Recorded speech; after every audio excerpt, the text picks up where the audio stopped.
పరిశుద్ధుడు జీవం కలిగిన యేసు ప్రభు నామంలో మీ అందరికి కూడా ప్రత్యేకమైన వందనాలు తెలియజేసుకుంటున్నాం. ప్రియమైన దేవుని బిడ్డలారా, మరొక తరుణము, మరొక పునరుద్ధాన దినము దేవాది దేవుడు మీ అందరితో కూడా మాట్లాడటకు ఆయన ఇచ్చిన కృప, ఆయన ఇచ్చిన తరుణాన్ని బట్టి ప్రభు వారికి కృతజ్ఞతలు చెల్లించుకుంటూ, గతించిన వారం నుండి వారం వరకు తన కాపుదల, తన కృప మన పట్ల, మన కుటుంబాల పట్ల ఆయన ఉంచినందుకు ఆయన మనం కృతజ్ఞతలై చెల్లించువారుగా ఉండాలి.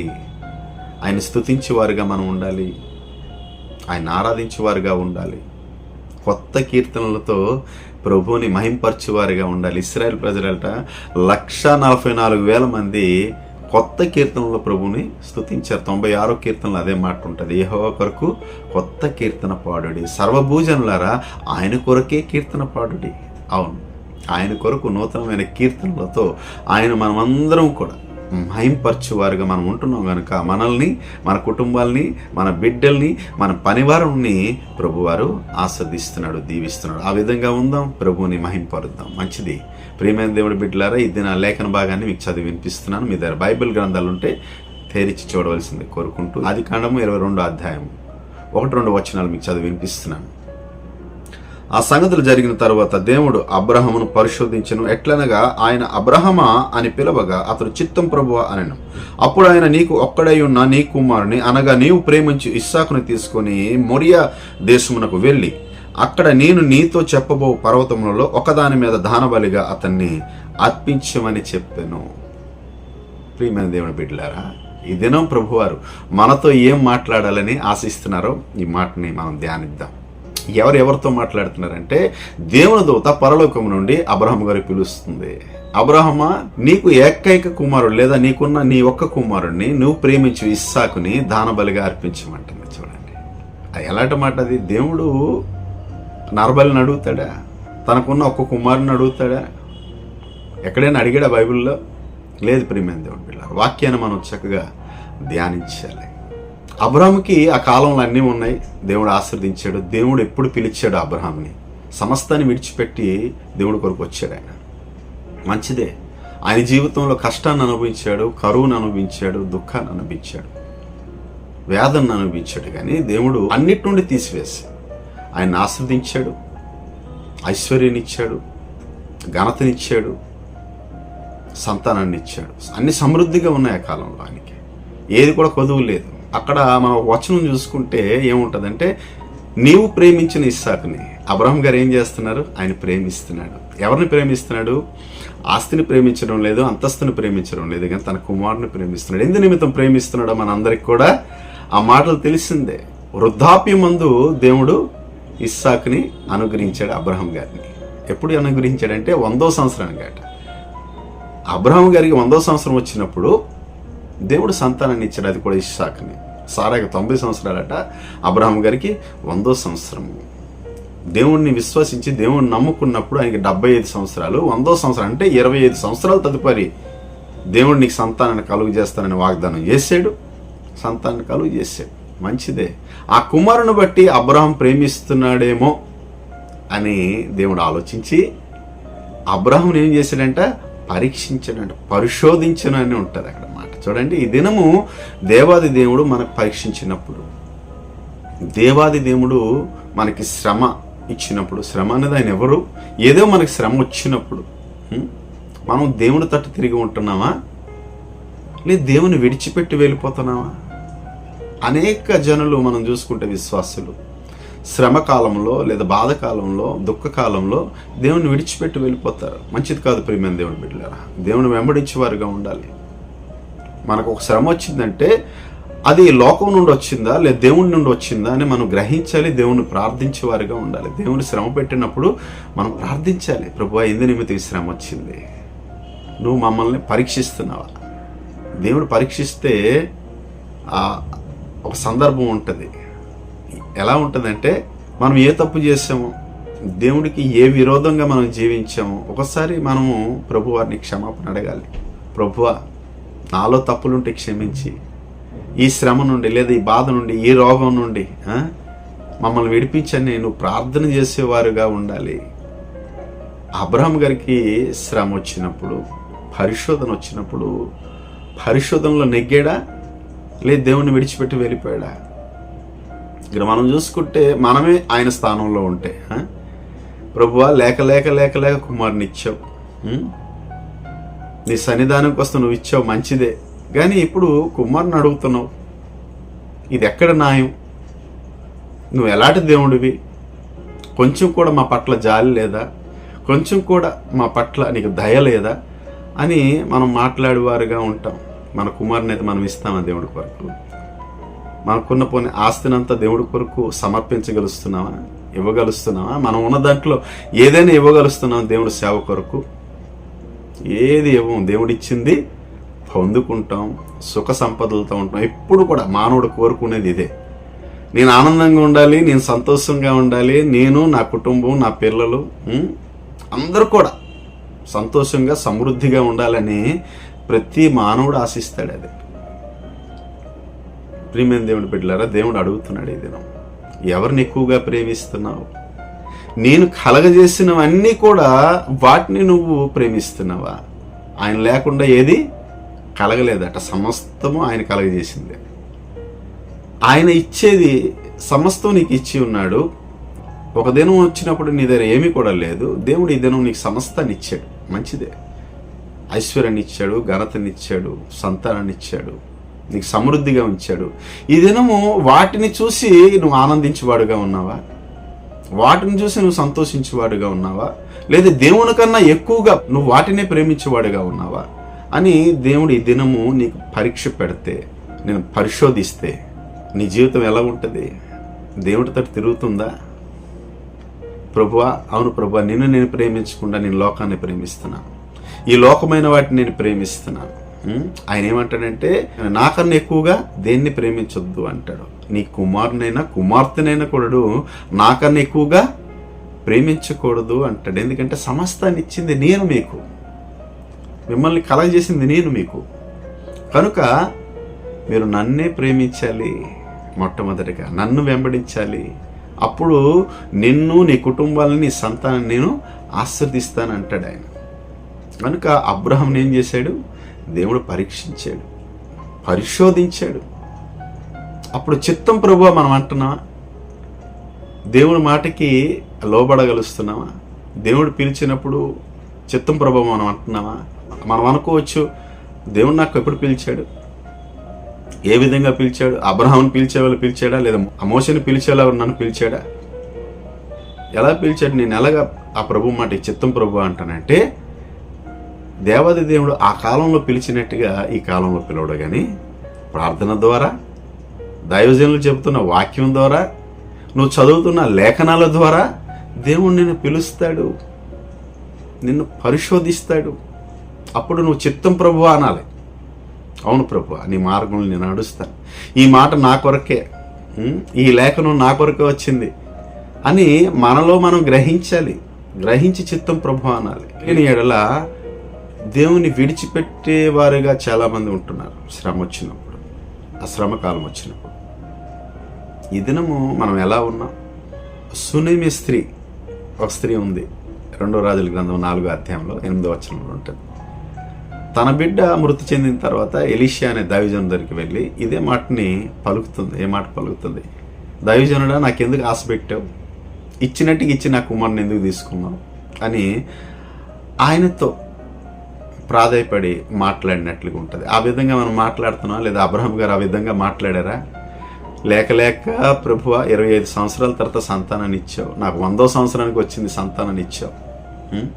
ఇప్పుడు నేను ప్రేమించిన నాకు ఒక్కడై ఉన్న ఒక్క కుమారుని నువ్వు అడుగుతున్నావు, ఇది ఎక్కడ న్యాయం ప్రభువా? నీకు నమ్ముకొని నేను వచ్చినందుకు నాకు ఇది పరిస్థితి, లేదా ఈ శిక్ష వేసేవా అని అబ్రహాం గారు బాధపడు తనలో తాను కృంగిపోయి, లేదా ఎవరికో తన ఇంటి వారినో లేదా తన పనివారినో తన భార్యనో చెప్పి తనలో తన బాధపడిపోలేదు, కృంగిపోలేదు. ఇతరుల్ని చెప్పి ఆ గందరగోళం చేసి, లేదా దేవుడు నాకు ఇలా చేశాడు, దేవుడు నాకు అలా చేశాడు, నాకు ఇచ్చిన ఒక కుమారుని దేవుడు అడుగుతున్నాడని దేవుడికి విరోధంగా మాట్లాడలేదు. కానీ దేవుని చెప్పిన మాటకి ఏమన్నాడు? చిత్తం ప్రభు అన్నాడు. ప్రభు మాటకి చిత్తం అని ఎరిగి వెంటనే ఏం చేశాడు? గాడిదల్ని గంతగట్టాడట. 2 పనివారిని తీసుకుని వెళ్ళాడు. 2 పనివారిని తీసుకుని వెళ్ళి ఆ కొండ శిఖరం కిందనే ఆయన ఉంచారు. ఆ పనివారి నుంచి ఇస్సాకు ఆయన ఇద్దరు కూడా కలిసి ఆ పనివారికి ఏమంటాడంటే, మీ ఇద్దరు కూడా ఇక్కడ నిలిచి ఉండండి, నేనును నా కుమారుని వెళ్ళి బలి అర్పించి తిరిగి వస్తాం. చూడండి ఆ నమ్మకం చూసారా, ఎంత గొప్ప నమ్మకం, ఎంత గొప్ప విశ్వాసం అని ఉంది. నేను నా కుమారుని వెళ్ళి దాన బలిని అర్పించి దేవుడికి మేము తిరిగి వస్తామంటున్నారు. మన నోటి మాట, క్రైస్తవుల బిడ్డలమైన మనము మన నోటి మాటలు ఎప్పుడు కూడా మంచివై ఉండాలి. ప్రతిదీ కూడా వస్తుంది, ప్రతిదీ జరుగుతుంది, ప్రతిదీ దేవుడు స్వస్థపరుస్తాడు, దేవుడు ఆరోగ్యం ఇస్తాడు, దేవుడు మనల్ని దీవిస్తాడు, దేవుడు మాకు ఘనతనిస్తాడని నోటి మాటలు మంచివై ఉండాలి. అబ్రహాము నోటి మాట మంచిదై ఉంది. నేనును నా కుమారుని వెళ్ళి దానబలిని అర్పించి తిరిగి వస్తాం. ఎందుకంటే అబ్రహాంలో అట్టి విశ్వాసం ఉంది. హెబ్రీ పత్రిక 11వ అధ్యాయంలో మాటలన్నీ ఉంటాయి. మృతుల్ని జీవింపజేయగలిసే సర్వశక్తిమంతుడైన దేవుడు మాకు ఉన్నాడు అని ఆయనలో ఒక దృఢమైన విశ్వాసం ఉంది కనుక ఆయన మాట పలకగలిశాడు, తిరిగి వస్తాం. ఈ దినం నువ్వు నేను శ్రమ మనలో ఉన్నప్పుడు, బాధ మనలో ఉన్నప్పుడు, దుఃఖం మనలో ఉన్నప్పుడు, శ్రమ మనల్ని వెంటాడుతున్నప్పుడు ఆ మాటలు మనం పలకరుస్తామా? ఈ శ్రమ నుండి దేవుడు మాకు విడిపిస్తాడు, తిరిగి మొదటి జీవితాన్ని దేవుడు నాకు ఇస్తాడు, తిరిగి నాకు మొదటి యొక్క ఆరోగ్యం దేవుడు నాకు ఇస్తాడు అని మనలో అంత దృఢ సంకల్పం లేదా మంచి అంత గొప్ప విశ్వాసం మనలో ఉందా? ప్రియమైన దేవుని పట్ల అబ్రహం వలె అబ్రహము ఆ మాట పలకగలుస్తున్నాడు. నేనును నా కుమారుని వెళ్ళి ఏం చేస్తాం? దానబలిని అర్పించి తిరిగి వస్తామంటాడు. ప్రియమైన దేవుని బిడ్డ ఆ విధంగా ఆ కొండపైకి వెళ్ళాడు, కట్టెలు పేర్చాడు, బలిపీఠాన్ని కట్టాడు, ఇస్సాకుని బంధించాడంట, కత్తి చాచాడంట. దేవుని దూత మరొకసారి అబ్రహమా అని పిలిచినప్పుడు చిత్తం ప్రభువా అంటాడు. 10వ వచనంలో మనం చూసుకుంటే అక్కడ దేవుని దూత ఏమంటదంటే, నీకు ఒక్కడై ఉన్న నీ కుమారుని నాకు దానబలిగా అర్పించుటకు నువ్వు వెనదీయలేదు, లేక నా కుమారుని ఇచ్చావు, నేను నా కుమారుని అర్పించను, నా యావదాస్తి కావాలని నీకు ఇచ్చేస్తాను, నీకు అర్పించేస్తాను, నీ సేవకి ఇచ్చేస్తాను, కానీ నా కుమారుని ఇవ్వను నువ్వు అనలేదు. నువ్వు ప్రేమించిన ఇస్సాకుని, ఎక్కువగా ప్రేమించాడు ఇస్సాకుని, దానబలి అర్పించుటకు వచ్చాడు, కత్తి చాచాడంట, బలిని అర్పిస్తానని, దేవుడికి ఇచ్చిస్తానని, హృదయపూర్వకంగా ఇస్తానని. హృదయపూర్వకంగా మనం ఇవ్వగలుస్తున్నాం ప్రియమైన దేవుడి బిడ్డలాగా. కానుక పెట్టెలో 21వ అధ్యాయం లూకాసు వార్తలు ఉంటుంది. 2 కాసులు వేసిందంట. యేసుప్రభు వారు ఏమంటారంటే, అందరూ కూడా వారికి కలిగి ఉన్న దాంట్లో నుండి ఆరిచ్చారు, ఈ బీద విధవరాలైతే తనకున్నదంతగా ఇచ్చిందంట. అబ్రహాం కొన్ని ఆలోచన, అది దేవుడి తట్టు. దేవుడికి ఇచ్చినప్పుడు సంపూర్ణంగా హృదయపూర్వకంగా, అది ఏదైనా సరే, ఏది ఇచ్చినా కూడా దేవుడికి సంపూర్ణం మనం ఇవ్వాలి. ఇది దేవుడి కొరకు, దేవుడికి నేను అర్పించాలి. సమస్తాన్ని కలుగజేసిన దేవుడే కదా నాకు, ఆయనకి ఇవ్వడానికి నేను హృదయపూర్వకంగా ఇవ్వాలి. అందుకే ఆయన అంటాడు, పూర్ణ హృదయంతో పూర్ణ మనస్సుతో నన్ను వెంబడించాలి, నన్ను ఆరాధించాలి, నన్ను స్తుతించువారుగా ఉండాలి. యేసుప్రభు వారు కూడా అదే ఒక ఆజ్ఞని మనకి ఇచ్చారు, 2వ ఆజ్ఞగా.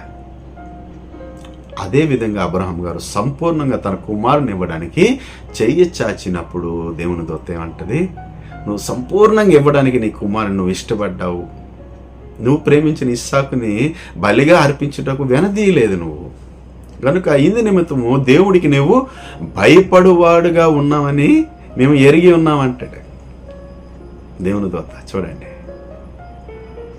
ఆపేసే, ఇంకా నువ్వు బలి అర్పించొద్దు, ఎందుకంటే ఈ లోకం అన్నిటికంట సమస్తానికంట ఎక్కువగా ప్రేమించేది నువ్వు దేవుణ్ణి అని మేము ఎరిగి ఉన్నాం. ఎందుకంటే నువ్వు దేన్ని ఆశించలేదు, నువ్వు ధనాన్ని ఆశించలేదు, సంపదను ఆశించలేదు, నీకు ఇచ్చిన ఏకైక కుమారుణ్ణి, నువ్వు ప్రేమించిన ఇస్సాకును నువ్వు ఆశించలేదు, నా కొరకు అర్పించడానికి సిద్ధంగా ఉన్నావంటే నువ్వు గొప్ప విశ్వాసం కలిగిన వాడివి, నా తట్టు తిరిగిన వాడివి, నన్ను నీవు వెంబడించేవాడివి. నువ్వు నాకన్నా ఎక్కువగా ఈ లోకాన్ని దేన్ని ప్రేమించలేదు అబ్రహమా.